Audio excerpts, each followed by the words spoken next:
ನಮಸ್ಕಾರ. ಜೀನಿ ನ್ಯೂಸ್ ವೀಕ್ಷಕರಿಗೆ ಸ್ವಾಗತ. ಚಿನ್ನಸ್ವಾಮಿ ಕ್ರೀಡಾಂಗಣದ ಸಮೀಪ ನಡೆದ ಕಾಲ್ತುಳಿತ ಪ್ರಕರಣದಲ್ಲಿ 11 ಮಂದಿ ದಾರುಣವಾಗಿ ಮೃತಪಟ್ಟಿದ್ದರು.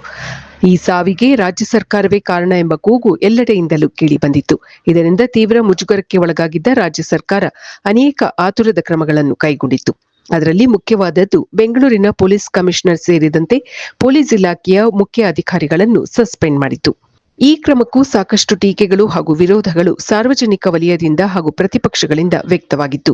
ಇದೀಗ ಸಸ್ಪೆಂಡ್ ಆಗಿರುವ ಪೊಲೀಸ್ ಅಧಿಕಾರಿಯೊಬ್ಬರು ನ್ಯಾಯದ ಮೊರೆ ಹೋಗಿದ್ದಾರೆ. ಅಮಾನತುಗೊಂಡಿರುವ ಹೆಚ್ಚುವರಿ ಪೊಲೀಸ್ ಆಯುಕ್ತ ವಿಕಾಸ್ ಕುಮಾರ್ ವಿಕಾಸ್ ಅವರು ಸಿಎಟಿಗೆ ಅರ್ಜಿ ಸಲ್ಲಿಸಿದ್ದಾರೆ.